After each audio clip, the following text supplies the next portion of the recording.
are moving into our first conversation for today as we discuss the predictions for the 2018 hurricane season.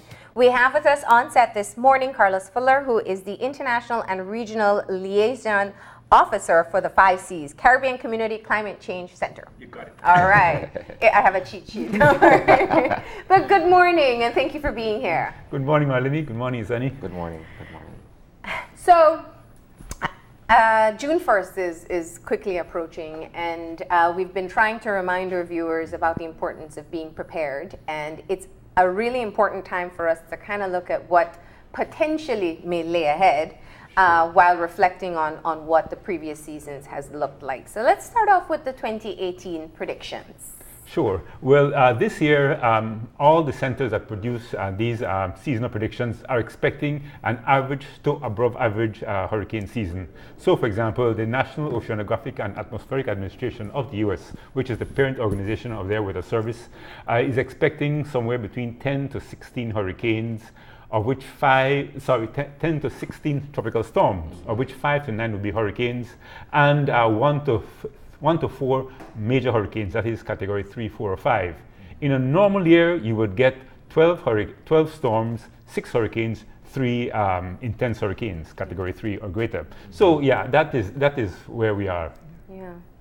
Now, if we take a look back at 2017 and the devastating storms that affected our Caribbean brothers and sisters, it really should have us put into perspective what the potential can be for damage for a massive storm.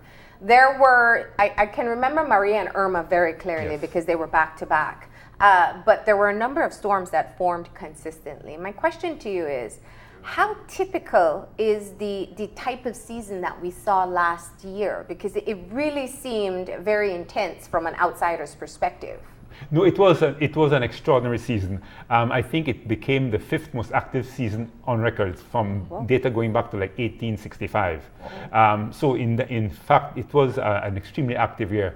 In addition, you had 2 other issues. That is, for the first time in history of the 6 tropical storms, where we had 6 consecutive hurricanes. Normally, you don't have 6 in a row. You would have a storm and then a hurricane or 2 and then another storm. But this was 6 consecutive. And in addition, we had so many category 5s right in the same area at the same time. So you'd get a category 5, but usually in the Atlantic Ocean. But to have 2 of them hit the northeastern Caribbean Sea within 2 weeks of each other was extraordinary. What about that particular area? How prone were they to hurricanes in the first place? Oh, they are very prone. Yeah.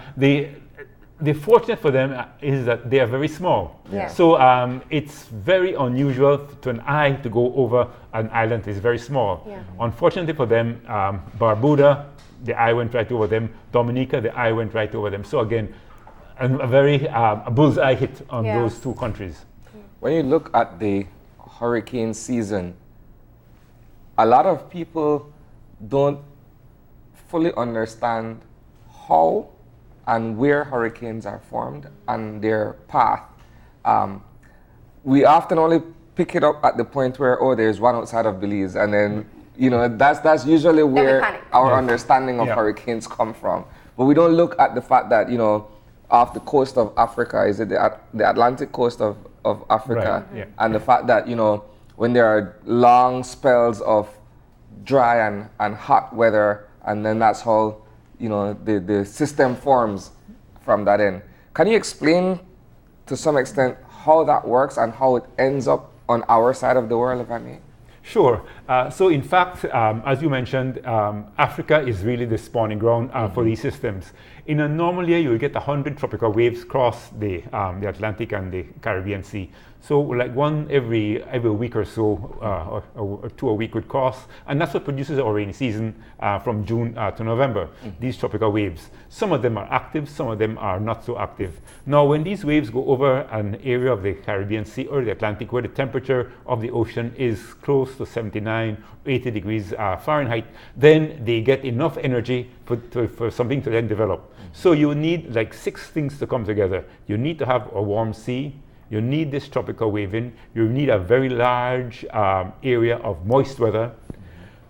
Another issue is that you need to have relatively calm winds at all levels. If you have too much strong winds in a different direction, it tears the system apart. And then finally, you need an exhaust system or loft, a high pressure system that will pump out air. So it's like an engine. You get air in and you have get air going out. So all these 6 factors have to come together. So in fact, a hurricane is an unusual event in that sense. But during the course of a year, those 6 things do tend to come together, and you end up the typical year of 12 storms. Now, let me ask, with such a intense season for 2017, what does that mean for this particular year? I know before we used to talk about the difference between El Nino and La Nina, and when one is active, the other one is dormant.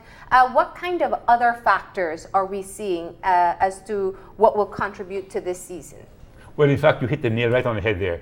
Last year was active, and one of the contributing factors was the fact that we had a La Nina in the Atlantic, in the Pacific. And that means that the temperature of the sea in the Pacific was a bit cooler than normal, and so so systems which would have tended to more form in the Atlantic Ocean. Okay. So that was one of the factors. This year we are no longer in a La Nina. It's going to be a neutral year, neither La Nina or El Nino, but some of the predictions do indicate that an El Nino may form later on in the season. So the way things are looking, we could have a quieter early year and then pick up if in fact it does become active. Later on. Yeah. Now, Although Alberto will say that's different. Well, I was going to say, Alberto snuck right past us and formed a bit north of us. And it is a very sobering reminder that the hurricane season is here, and it doesn't necessarily stick to the boundaries that we put on it. Yeah. That's right. But in fact, when you look at our monthly hurricane formation areas, the area for formation in June is the Northwestern Caribbean Sea. It is our front door. Okay. And so we have particular peak seasons here in Belize, right? Areas where we're more vulnerable. What are those times of year? Well, certainly at the early part of the year, the May-June area, and then later on then into September, October again, because later on in the year, again, it goes into the further into the east in the Atlantic, and then at the latter part of the year, as these cold fronts start to come down and interact with us, we get another active period. So it's going to be the early part of the year and the latter part of the year. Now, from a climate change perspective, how does this all come together? Are we experiencing certain phenomena more often now than perhaps we have been over the past several decades or what have you? Well, certainly we cannot attribute any one system or any one year to climate change. However, the year we had last year is typical of what we will expect in a warmer climate. As this excess energy is coming into the atmosphere, 90% of it is absorbed by the oceans.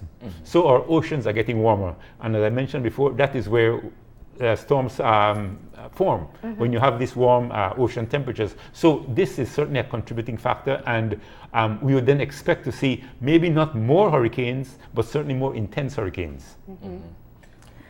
Sorry, go ahead. I just want to kind of focus on the issue of climate change a little bit more, in terms of when you look at the whole issue of weather and the hurricane season.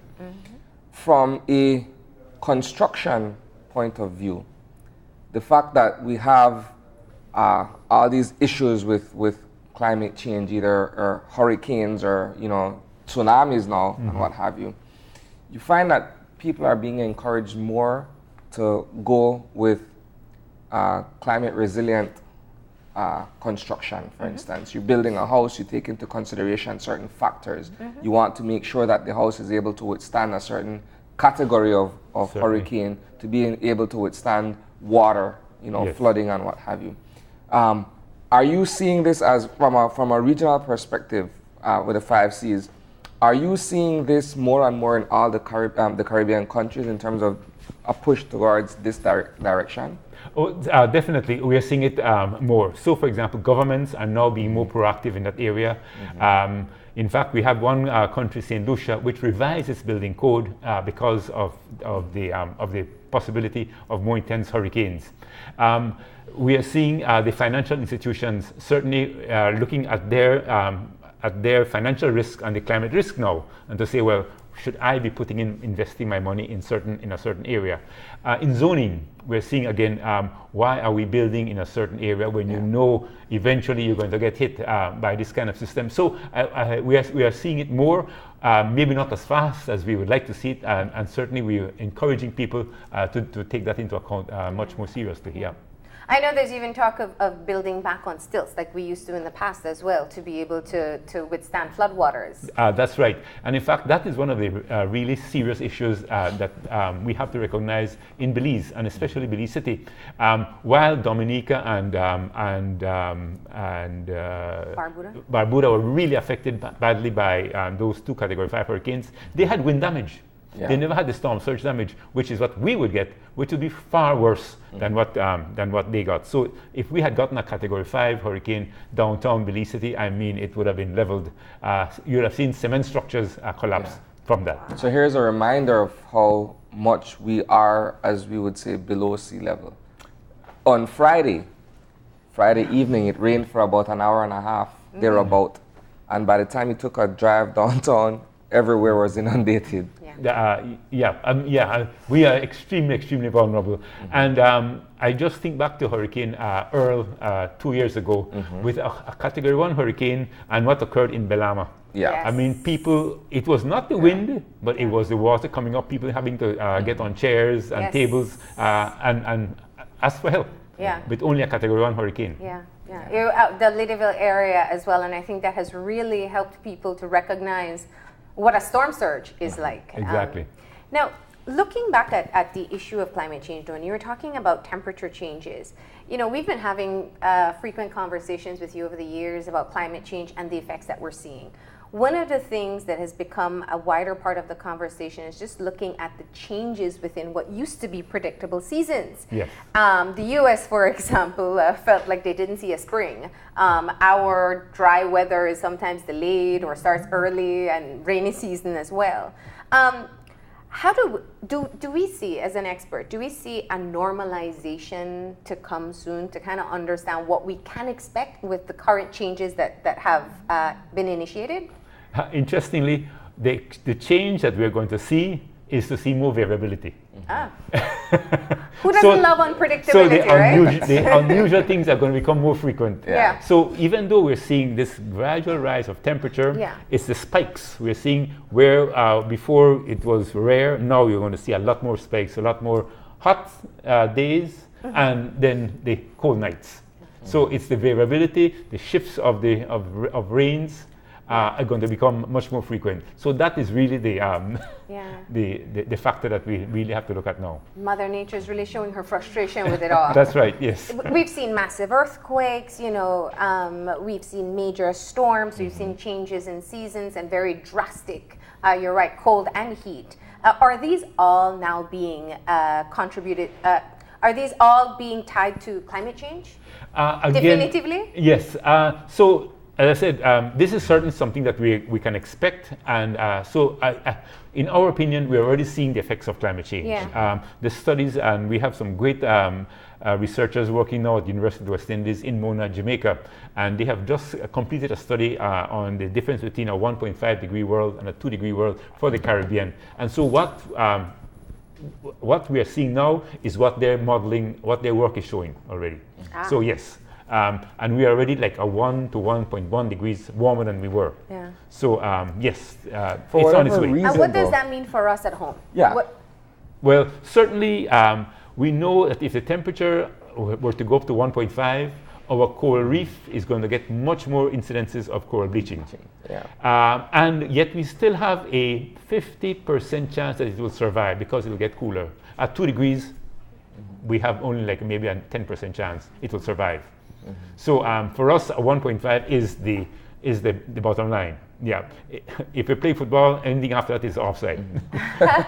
So if we look at it from a sort of a systematic point of view, so you have warmer climates, right? Warmer waters in this case. You have higher incidence of coral bleaching. And when you look at the fact that our barrier reef is primarily, if not all, coral, and it serves to sort of as a buffer against these kinds of weather systems. So you can see that the effect of that, that once, you know, the barrier reef in this sense gets hit that kind of way, then we're vulnerable. We're pretty much exposed to whatever weather comes our way. That's right. And in addition, our fish species, our reef fish, why would they stay in a dead reef? We'll see that migration out of there. Other incidences of affecting our mangrove, our seagrass beds, all the coastal ecosystems are going to be severely damaged. So that is certainly going to be a major effect on Belize. The system that we're seeing as well, you know, one of the bigger challenges that we face is when there's a lot of rain, because we're below sea level, and the threat to flash floods in other parts of the country as well. They've been coming quite a bit of rainfall as well. Yes, and in fact, the modeling does show that as these hurricanes, because of a warmer climate, a hurricane is going to have more rainfall in it than it had in the past. So again, another aspect of it, and we have to remember that the killer in hurricanes is not this wind, it's the water. It's either storm surge or inland flooding. That is what 90% of casualties occur because of that. So indeed, the sort of work that we have to undertake is to ensure that we have the proper drainage facilities in place to be able to drain off that water as quickly as possible as it comes in. You know. Now, we always hear the challenges of drainage in Belize City, and I know in previous conversations with you, you've said that one of the best ideas is perhaps to build outside of Belize City if you really want to look long term. Is it perhaps one of the issues where we have not seen major flooding in Belize City that we don't understand what a storm surge would be like in this particular area? Like, what would a Category 2 and a storm surge coming into Belize City look like? Well, and then we can go up with each storm. Well, I said a Category 1 hurricane, as you recall, 2 years ago with Earl. Some areas got up to 6 to 8 feet of water. If you look at Vista Del Mar and the Naval area. That's right, yeah. So they got that.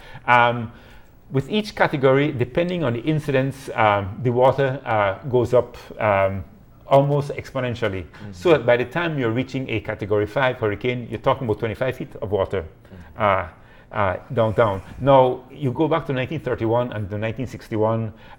In 1931, we had a very, very strong hurricane. Now, whether it was a Category 3, 4, or 5, we really can't say. We didn't have the instruments in that place. But we had something like 15 feet of water downtown Belize City. Similarly, in 1961, and that is where the records vary. If you look at the hurricane center's estimate of it, it was a Category 3 hurricane. Some people in Belize say, oh, it was a Category 5. But again, people with Earl will say that could not have been a Category 1. It was too strong to be a Category 1. Well, we probably don't know what a Category 1 is like. That's amazing because we've always been taught that Hattie was a Category 5, hands down. That's right. But don't forget, we did not start to categorize hurricanes until the late 60s. Okay. So it was retrospectively, we must have been a Category 5. Yeah. And there's always the possibility of last-minute strengthening before it makes landfall. Of course, that's right. And this was a time, the first weather satellite had been launched that year. Okay. And you got one pass a day. Yeah. There was no weather radars. Hurricane reconnaissance was sporadic. I mean, we were, again, in the infancy of how things have changed with the advent of technology. You're able it is to amazing. track it before it begins. And that is one of the great things we have to now say about Belize. We have a fantastic weather radar system in place that provides you an excellent data. And in fact, that is what the Hurricane Center in Miami uses to track it once it's within the range of our weather radar. We have a great system of automatic weather stations across the country now that we'll be able to tell whether it's a Category 3, 4, or 5. But you know what is funny, Carlos? The fact that whenever there's a system out there, we tend to go to the weather stations abroad as opposed to say, well, let's just find out from the Met Service in Ladyville what is the real situation on the ground. Right. And I wanted the third thing that that is really fantastic now is that they have all the data on the website.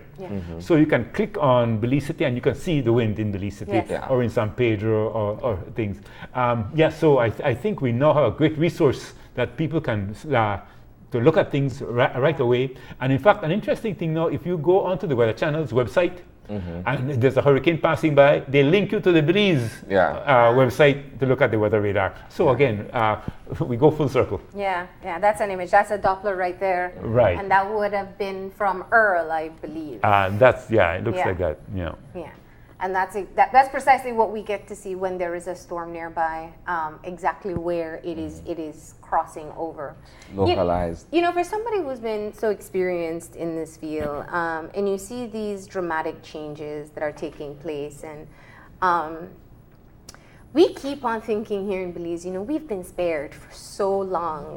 There was once a talk of a 40-year cycle. What do you see as our potential here in Belize for really, how have we managed to be spared of these major storms so far? And are we just somehow surviving on spare time? Well, I don't know if we've been spared, I mean, going back, if you go back to like the year 2000, we had the hurricanes over Kikok and San Pedro. With Keith, Lasted Keith 3 days bad, with Keith. We had Iris down in Placencia. True. So we have been hit. Fortunately, Belize City has been spared hit. And because of the length of our coastline, what was affecting San Pedro and Kikok with Keith didn't affect Belize City and down south. So we were able to provide that aid. What happened to Placencia with Iris? Again, the north was spared. We were able to rush down there. So we are luckily in that respect. Having a north-south coastline means that the entire country would not be affected, and we are able to be resilient enough to provide our own assistance to that area. Belize City, of course, then we'd have to expect aid from north and south to come to rescue Belize City. But certainly we would have those kind of systems in place also. Yeah, that's a good reminder. We're being Belize City-centric when you think of it that way. There was Richard, which was predicted to come right over Belize City, and it swung south as well. Now, and it's important for me to point that out because I think that we go through phases of taking warnings lightly, and then we have a hit in another part of the country, and then we start to take it more seriously. So I think following Earl last year, people were very much in tune with what was happening with the hurricane season. From your experience, do you think we're taking these storms and heeding the warnings sufficiently? Some people do, but I am afraid some people don't. So I go back again to Earl when, even though people were warned and NEMO kept giving out this advice, please come out. At some point, we cannot go to help you. We cannot put our own first responders at danger to go and rescue you. So please evacuate. But people don't recognize the vulnerability. So that is what I would encourage Belizeans to do this week, prior to the hurricane season. Know where you live. If you're living on the Keys or along the coastline, whether it's in Corozal Town, Sarteneja, Belize City, Danguiga, Placencia, St. Vite, PG, think about evacuating. Go to higher ground, because 9 out of 10 people who die in a hurricane will die because of that storm surge. So you need to decide now what you will do. Don't wait a moment to decide, well, maybe I should move or not. You need to make that decision now, so that when the time comes, you can act. Well, the truth of the matter is, going into every hurricane season, one has to have a plan, right? That's right, yes. Aside from understanding and knowing the lay of the land, if it's a flood-prone area or whatever, you need to have a plan in place such that whenever there is an occurrence, you know exactly what to do in terms of either evacuation or finding higher ground. And perhaps there are those who don't take that aspect of it seriously.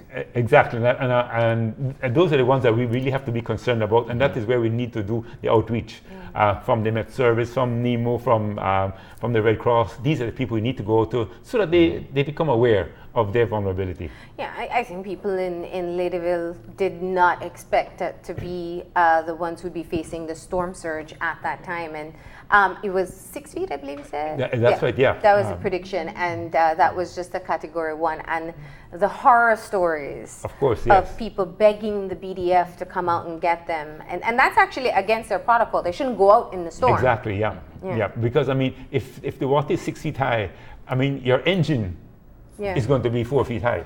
So your engine itself is already underwater. Yeah. What's your advice to people in that particular situation? I remember hearing friends and family really concerned because the water kept on rising and they weren't sure how high it was going to get, whether or not they should leave in their own vehicle or... Of course, your first recommendation is to get out before that happens. That's right. Yes. Yeah. Then you have to go as high as you can. Yeah. Obviously, there's nothing else you can do unless somebody's coming. There is some sort of high terrain vehicle that is coming for you. Yeah. But obviously, you just need to go as high as possible. You go back and you think about New Orleans and people bursting through their ceilings to get onto the roof because of the storm surge. So I could recall the same Hurricane Earl incident a couple of years back, and I was not covering the hurricane in Belize City because initially it was expected to go further north. Yes. But just listening to the coverage of the hurricane and to hear people calling in frantic and desperate, particularly those who live in Vista del Mar, that was the one that really got to me. Yes, of course. If you follow how these things work, there are warnings that are given out from earlier. You need to start evacuating and seek higher ground. And some people wait till the last minute, and then they call in. I'm on top of my roof, I'm stranded, can someone come to help? And then I recall BDF personnel had to leave from Price Barracks to go and render assistance. And the BDF, some of the buildings at Price Barracks were themselves destroyed because of the hurricane as well. Yeah. I could only imagine that scenario. That's right. As I said, and that is where our forces are, that is going to render assistance. So, in fact, again, these are the things that even maybe the Defense Force needs to maybe decide where to deploy their forces because of the kind of response that you need to give. And I find that to be a part of the challenge as well, because when, if there's a storm that's supposed to pass early morning, late night, you will have to listen to the latest advisory, which will give you a particular prediction, and then there's a last minute swing. That's right, And so where you think you may have been safe, oftentimes you may still be in danger. Well, and I think that is one of the issues that we have to be conveyed to the public. We cannot give a point. We need it. There's a cone of uncertainty. So I recall earlier this year I went to a conference and the emergency responders saying, the Met Service made a mistake with this hurricane in the Eastern Caribbean. They were 10 miles off. I said, but it's impossible. You cannot be 10 miles off because our cone of uncertainty at one day out is 60 miles. So, we'll say it is going to be between this point and this point. Yeah. Not to say, well, yes. Dead on. I think that would be a great recommendation, because you start to feel at ease when you say, we do our own mathematical weird predictions and say the eye's going over Corozal, so I'm safe in Belize City. Right, yeah. And if it makes a swing, I'll be in a different position.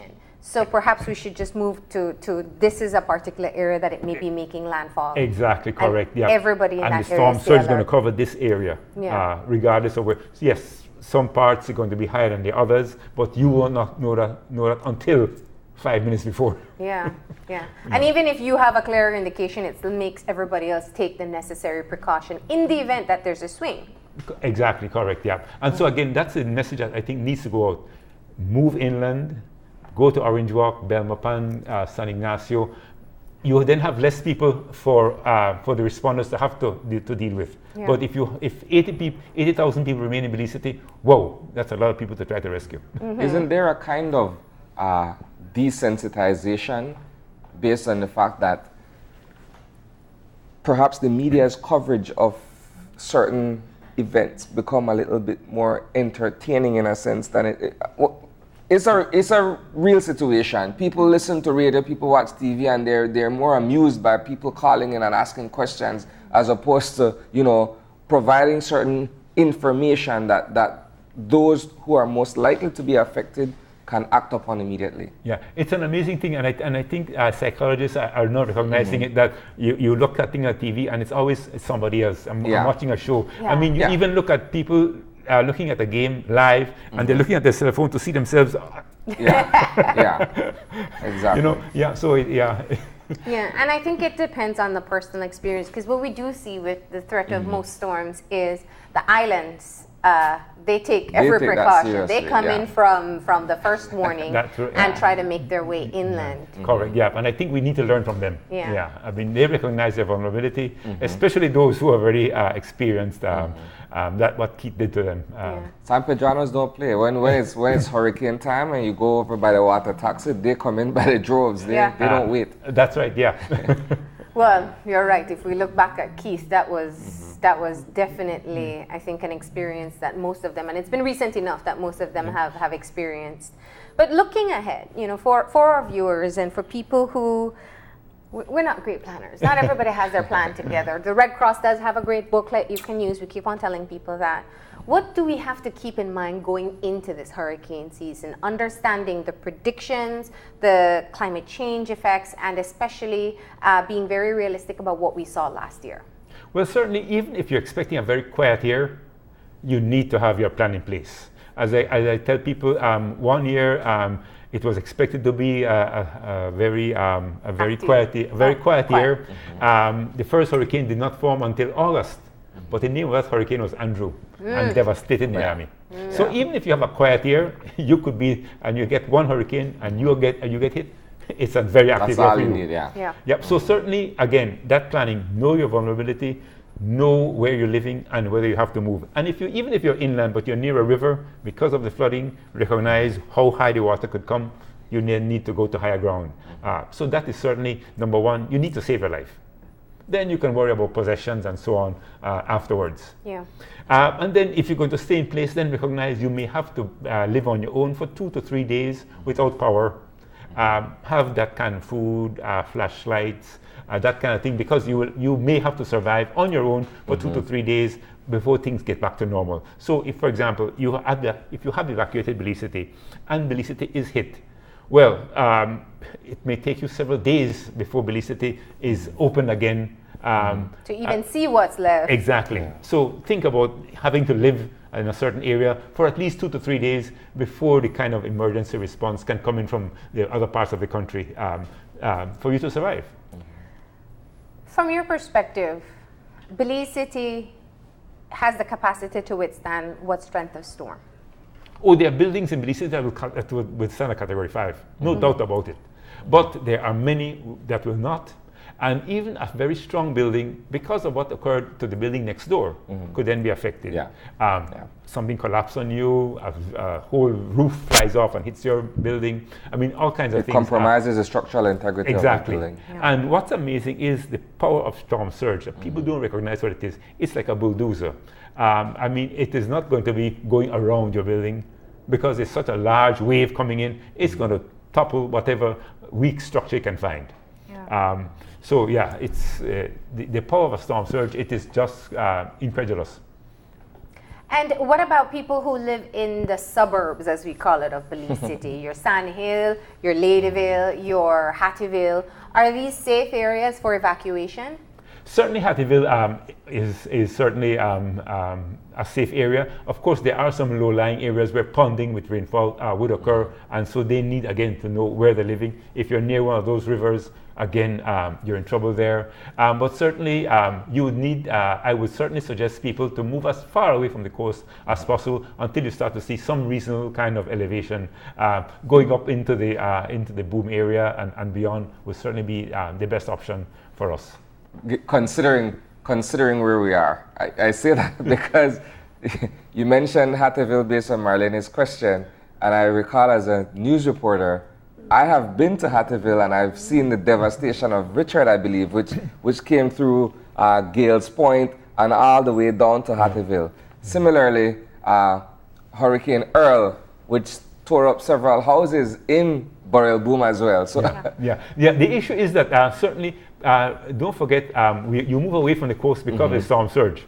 But you still should be putting up your hurricane shutters, make sure your roofing Because of the wind, is strong enough and so on, that you're far away from trees, not to topple on you. So that's the kind of thing you'd want to do now. Limb your trees, make sure they're not close to power lines. That kind of thing is something you should be doing now also. Yeah. Now, before we That's right. get into that. Well, maybe wait until the mangoes are off. Yeah, we've been waiting for that rain for them to get ripe. Let's take a look at the names for this season, so we can know what we can expect. And just for a little bit of background, how do they decide on the names? Well, there is a hurricane committee that meets every year prior to the hurricane season, and we have a list of seven. We have 7 lists of names, so we have the names for the next 7 years. Okay. And this year, when the hurricane committee met, they looked at the 2017 hurricane season, and countries may have requested that some names be retired. So those names are replaced, and that same list will be used 7 years from now. Okay. So the lists are used over and over unless a name is retired. Yeah, and the name is retired if there was massive devastation. That's right. In an area. That's right. Yeah. Okay. So there'll never be another Hattie again or Maria. Yeah, I was just about to say. Yeah. Yeah. So Alberto is now being exhausted. And we have Beryl is Beryl, up next. Chris, Debbie, Ernesto, Florence, Gordon, Helene, Isaac, Joyce, Kirk, Leslie, Michael, Nadine, Oscar, Patty, Raphael, Sarah, Tony, Valerie, and William. Let's hope we just stop around here with very small storms. That would be great. I'm just being very optimistic, I think. But optimism won't hold us over. We need to be prepared. Yeah. Or if they do form, they become fish storms. They go in the Atlantic and they stay out there. All right, so I think we have discussed most of the issues for the 2018 hurricane season. It is predicted to be An average to slightly above average. all right, and as you always say, it doesn't matter if it's below average, it only takes one. That's so right. we must be prepared. Anything else you'd like to share with our viewers before we wrap up? The only thing, listen to your weather report. As I said, I must commend the Met Service has done a fantastic job since I've left, gotten much better. They have a great young staff, they are highly trained, and great tools now at their disposal, and they're now giving it to the public. So I think we need to recognize that and listen to our weather report at least once a day, so that you know what to expect for the next few days. And once they say, hey, something is brewing, then you need to now start listening to it 2-3 times a day. Yes. Thank you so much for joining us this morning and having this conversation. It's my pleasure, Marlene. We're going to go ahead and take a break, and when we come back, we'll be joined by the National Garifuna Council. So stay tuned.